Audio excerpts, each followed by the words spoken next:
I'll just say I'm a creative person, writer by profession, and a guy who's constantly exploring life.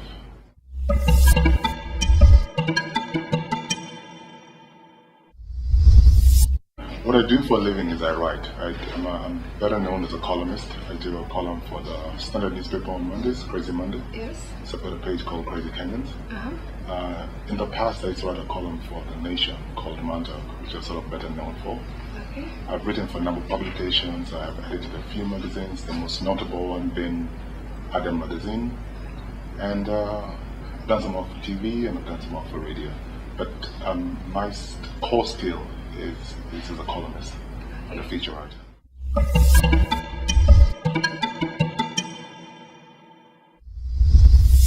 I'm basically a Nairobi guy. I grew up in Kilimani, very Babi. I went to Kilimani Primary. Then I moved on to high school in many places, but I finally finished up in a place called Lil Boynet. It's somewhere deep in Keyo Valley. Yes, sounds like. Nicely diverse Kenyan. So from Babyville to... Yeah, to rural focus, Yes. It's a district focus. And then I ended up and then I came back to Nairobi University, which is sort of where I stumbled into my writing. Okay, what did you do when you were at university? I did a basic degree in anthropology. Okay. Yes, a very holistic study of life. It became very, at the time we had nowhere to work, but then the hustle got us into writing, and it turned out my primary degree was actually great for what I do right now.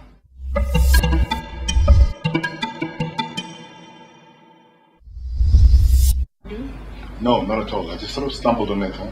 Yes. I think it was during the university days. We used to play for Main Machine. So during one of those forums, we sat down and we had a game, and everybody wanted a quick summary for a magazine, and there was nobody to write it, so I quickly put it together. I passed it to some guys called ISEC, who were then doing their sort of like a newsletter thing that was happening. Okay.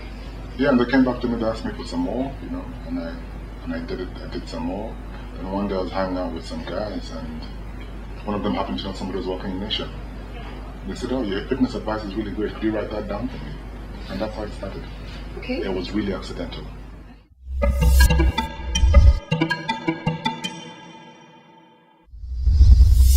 First of all, I do it for a living, so that's being my writer, so I have to write. But then, what I've always admired, like, the school of writers that really impressed me was the school that came out of the African Writers series, the Hangman series, that had the likes of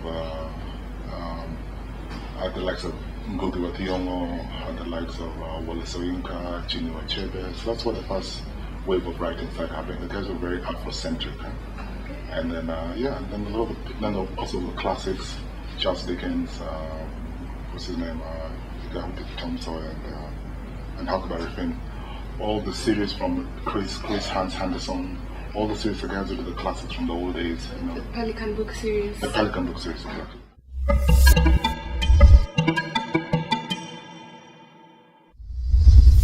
And then my first published piece was actually a small piece, 140 words, I remember. Yes. That appeared in The Nation. It was about kind of HIV. Can you get HIV off a gin?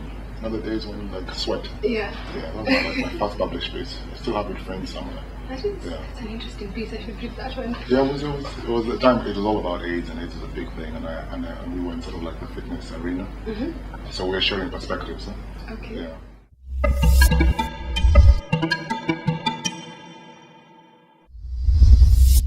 Yeah, it happens. It happens literally every week.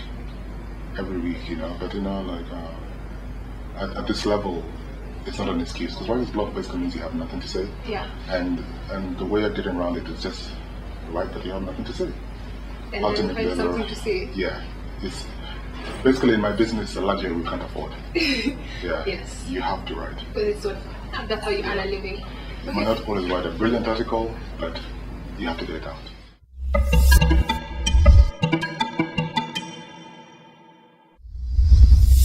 That happens with the industry. We call it occupational hazards, Yes. Because you sort of express a point of view, and people judge you. It's like an actor on set. You're the villain in a production. Guys will always associate you with your villain character on set. So it does happen. People do call you chauvinist, but I never don't take things personally at all. Yeah. Yes. So you're not a chauvinist, it's just... No, not at all. No. Did I give you the impression? You would call me a sanctioned chauvinist. Okay. I say things that men wanted to say that were not always politically correct, so I could see how that chauvinist that would arise. Yeah.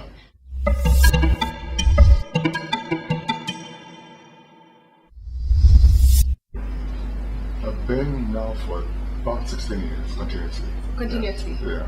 Okay, there's a time you took a break.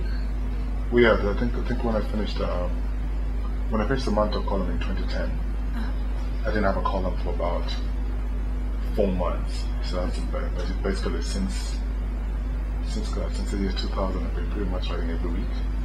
And then on top of that, magazine contributions, so I've been quite busy.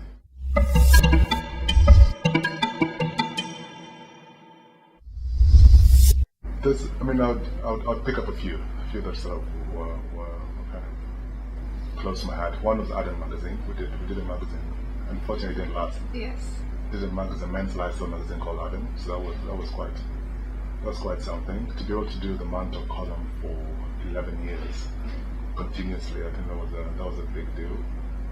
Yeah, I'll point those two out as a writer, as things I can basically chalk up, but I did something decent there.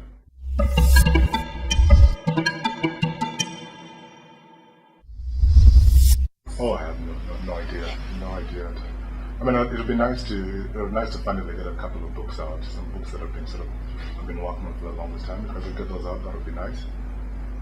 But generally, it's hard to tell because 2 years ago, I had no idea I'd be working at a place like this, and now I'm working for TV production companies.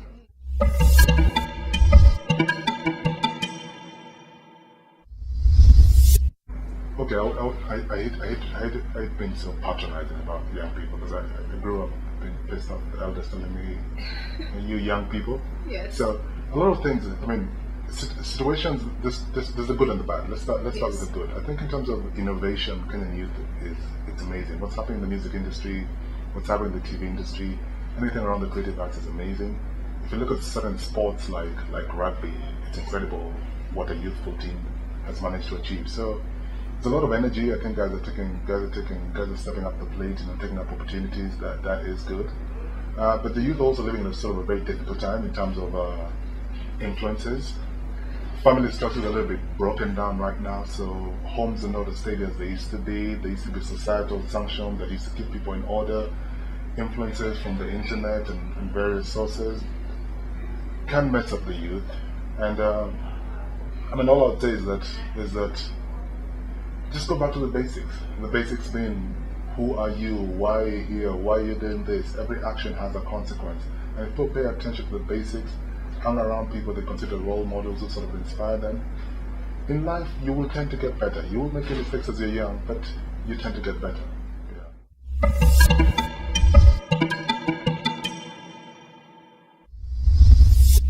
The first thing would be write. Yes. Yeah, because everybody says, I want to be a writer, oh, I've got this great piece. Write fast. So write frequently, write. First thing, just write. If you can write frequently, then start to look at pockets, industries that you think you'd write for.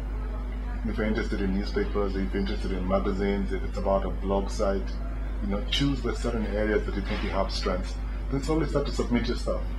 And with time, if you write frequently, if you learn from your mistakes, self-edit, in time your stuff will just start picking up, and the rest is just really part of the journey. You'll grow in it. Yes. Yeah. There's a growing journey. You should understand the whole. No, writing is a long-term career. There's no overnight success in writing. Yeah. So patience and hard work. And slog. Oh. You have to put in the effort. You put in the long hours. You've got to review. You've got to rewrite. You've got to keep coming back to that blank page.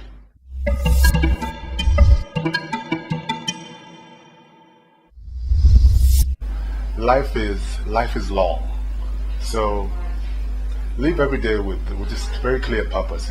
Be clear about why you're here or not. Life is long. Life can also be very fickle. So don't waste your days. Make the most of it. Follow your passion. If you get knocked down, pick up yourself again and get right back at it. One of my favorite sayings is by the Dalai Lama. He says, "If you think you're too small to make a difference, try sleeping with a mosquito."